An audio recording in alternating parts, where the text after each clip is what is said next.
What's up, everybody? It's your boy Parmerization. You know what we do, guys. I'm actually got something interesting I'm going to show you. I actually went to a flea market and found this very, very old Yu-Gi-Oh guidebook. This is back in like when Yu-Gi-Oh first started.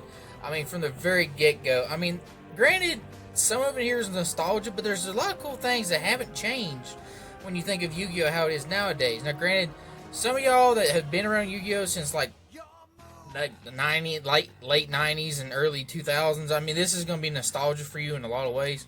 But let's get right into it. I mean, the first part of the book is really cool. I mean, it's actually pretty conditioned. I actually found it at a flea market, like I said, it was pretty good. And it's a guidebook, and it kind of explains some of the old artwork. I mean, it's not official by Konami. I don't think this book is. I don't think it is at all. It's just a book that I think was made in general. But the artwork is amazing back in the old days. It's just so cool. This part right here is what I found the best. Is this, a lot of people talk about getting back to Yu-Gi-Oh! And this is really cool.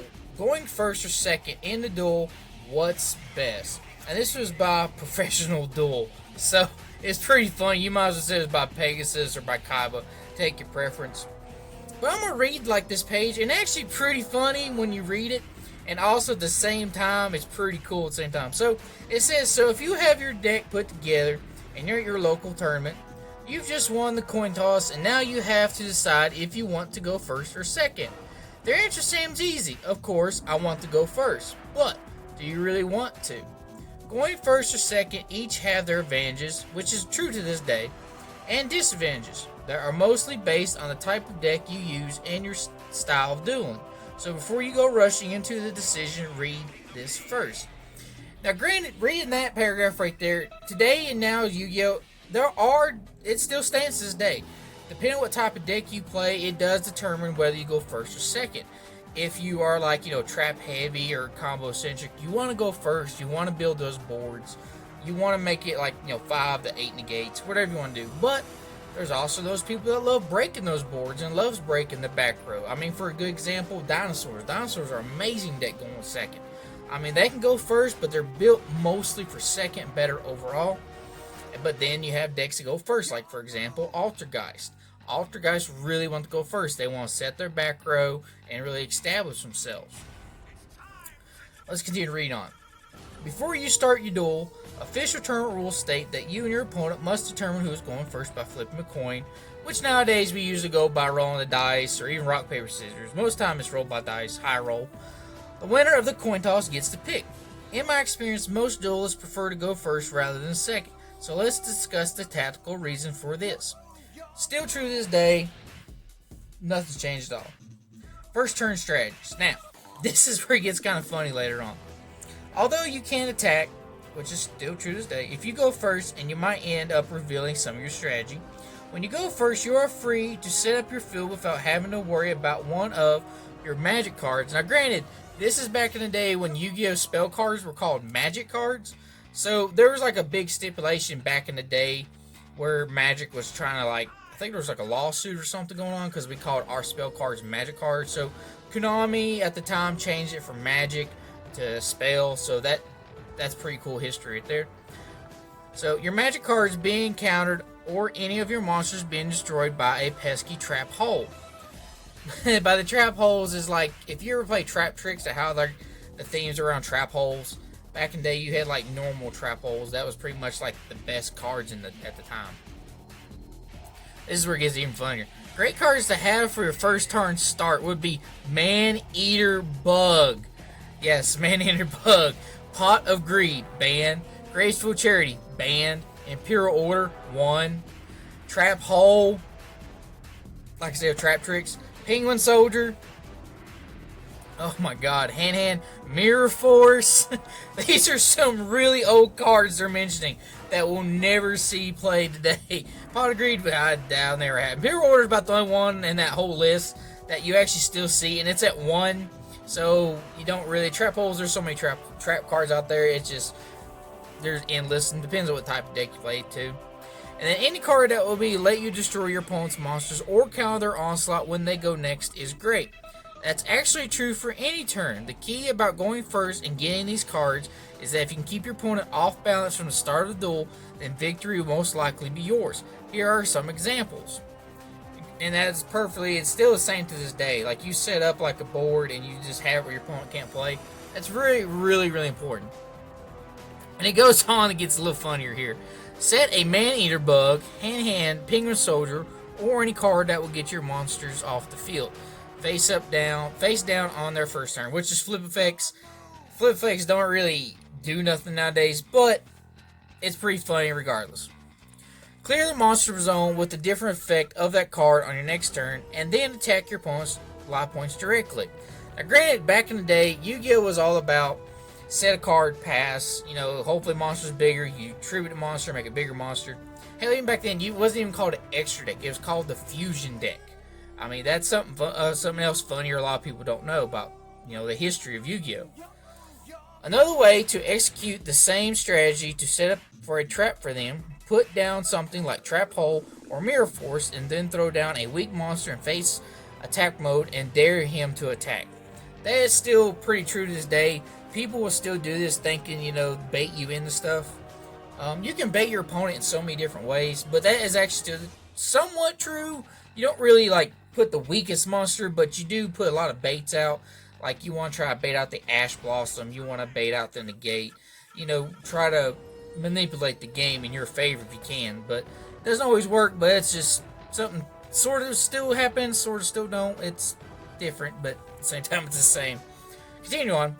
When using either of these strategies to start, it helps have a counter card down and ready, such as Imperial Order, which we still see this day, or Magic Jammer, which is quite funny, just in case your opponent has a Regeki or Dark Hole waiting in his hand. Now, Dark Hole is at 3. It went back and forth on the FML list. And then Regeki still at 1. OCG, I think they have it at 3 if I'm not mistaken. Also, when going first, the more cards you get in your hand to begin with, the more options you'll have for the rest of the duel. So cards like Pot of Greed and Graceful Charity can improve the chance for you to crush your opponent and keep them off balance. Now, granted, both of these are banned. You can't play these. But there are other draw cards that we get to play with and manipulate. And even certain decks have their own draw power within their own engine, which is pretty cool.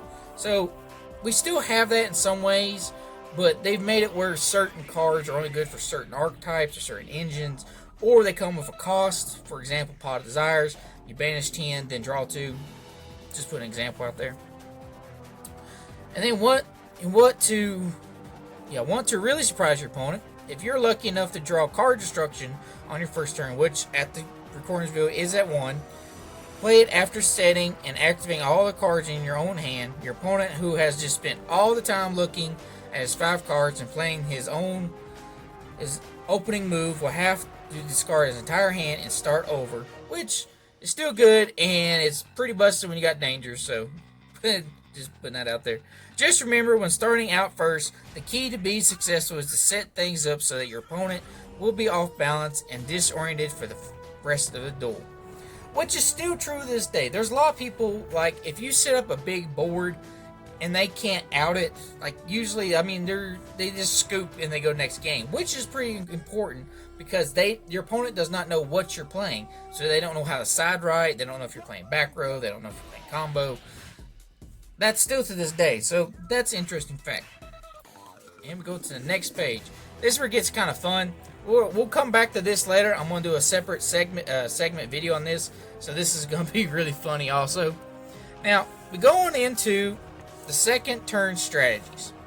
Now, if you choose to go second, here's what you should be focused on. Choosing to go second already messes with your opponent because most people just expect you want to go first. Like I just said, anytime you can throw your opponent off balance by doing something unexpected is good. Now, reading that right there, that pretty much just screams hand traps, like, Maxx C, Effect Veiler, Ash Blossom, any hand trap that you can slow your opponent down, Impermanence, Nibiru, I could go on and on, DD Crow, it's relentless. And usually those hand traps, they can actually make you win that turn. Your opponent won't do nothing, and then they'll just pass, and then you can go in for the OTK. A duelist who goes second has the advantage of seeing what his opponent does on his first turn, hopefully getting some insight into his strategy so he can set up his counter strikes. Going second also gives you advantage of being able to start off your half of the duel with an attack.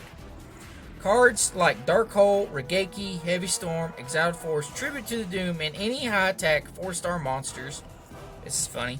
Gemini Elf, Spear Dragon, 7 colored fish are good to have off the draw. If you don't know what those cards are, please look them up. This is back when Yu-Gi-Oh! I honestly think was at its best. I mean, it was simple, it was easy, there was nothing hard about it. If you want to have fun with this, go back to GOAT format, and you'll understand this clearly. If your deck has a lot of ways to remove cards from the field, then going second should be your choice. Start by heavy storming the field, banned, in case your opponent has any hidden traps waiting for you. Then destroy his monster with Darkhold, Tribute to Doom, or Raigeki, and summon your own high attack 4-star monster for quick life point damage to your opponent. So, we don't really see this anymore, that people do this. They just go poke. There are some funny instances. One I can think of for a best one, like if you go against Archives, they have no monsters, and you just normal summon Dinko Sekka. Poke, you win. I mean, that's some things that do happen, not all the time, but that's an example.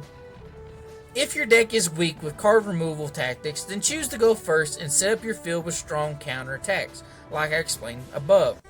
One of the major disadvantages of going second is that your opponent already has their field set up and ready for an attack. So if he has a great draw right from the start, you might be in for a rough duel, which is very, very true. Very, very true. In the end, choosing if you go first or second really comes down to your deck construction, how you duel, and what you prefer. But be aware that there is always an advantage and a disadvantage regardless of how you start your duel. So even if things don't start out the way you would have liked them, the duel can change with the draw of one card, which is very true. You can still do the heart of the cards and top deck and win the game. That's very true. Now, before I continue on with this amazing book and do segments and more of this, I will say that one part is really important to a lot of duelists. New people come back in the game. You gotta understand, when you build your deck, you actually want to have it where you got to decide, do you want a bit going first player or you want to go second? I've seen people build their decks and they have it where they want to have it. They have so many options for first and second both in one. They say, oh, I can go first or second. That's true, but you got to have a personal preference on which way you want to go. I can understand, you're afraid of losing dice rolls, so you got these going second cards. But they're kind of dead. My opinion is, when you build a deck, guys, build it to a preference, whether it's going first or second. And then use your sideboard. Your sideboard could be what changes when you go next game 2 and 3. If you know you're going second, side in going second cards. If you know you're going first, side in going first cards. It's self-explanatory, guys. I think this is a really, really cool book. I mean, it's kind of funny and nostalgia at the same time, but at the same time, things have not really changed. Everything is still the same to this day in certain aspects. But I just wanted to reach this out there, everybody. We're doing something different.